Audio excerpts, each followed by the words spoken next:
Hi అండి, అందరికీ నమస్కారం. నేను మీ మిరాకిల్.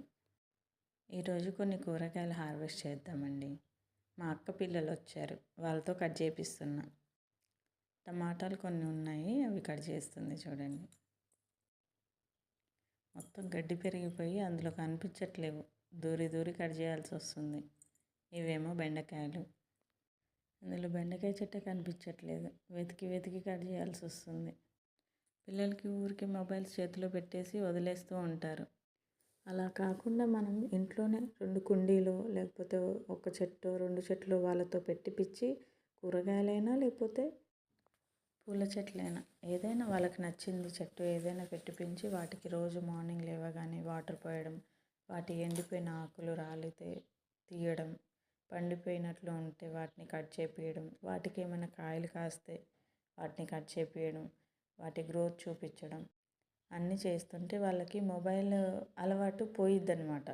టీవీ చూడాలి, మొబైల్ చూడాలి అనే ఉండదు. వాళ్ళతో పాటు మనం కూడా ఒక చెట్టు పెంచుతూ ఉండాలి. ఎందుకంటే మనం చేస్తేనేగా వాళ్ళకి అర్థమయ్యేది. మనం చేస్తూ ఉంటే వాళ్ళు కూడా అదే అలవాటు చేసుకుంటారు. మనం మొబైల్ చూస్తుంటే వాళ్ళు కూడా మొబైల్ చూడడం అలవాటు అవుతుంది. మొబైల్ చూడొచ్చు, కానీ ఒక సర్టెన్ టైం పెట్టి ఆ టైం వరకే చూపిస్తే చాలు. మరీ చూడకుండా ఉండమని కూడా చెప్పను. ఇటువంటివి ఒకటి చేస్తే వాళ్ళకి ఇంట్రెస్ట్ వీటిల్లో వచ్చి దాంట్లో ఇంట్రెస్ట్ తగ్గిద్ది అని అంతే. ఈరోజు వీడియో పిల్లలే తీశారండి, అందుకని ఉల్టా తీస్తున్నారా ఏంటి అర్థం కాకుండా ఉంది. చూడండి, వాళ్ళ సంతోషం చెట్లలో తిరుగుతుంటే అదొక సంతోషం.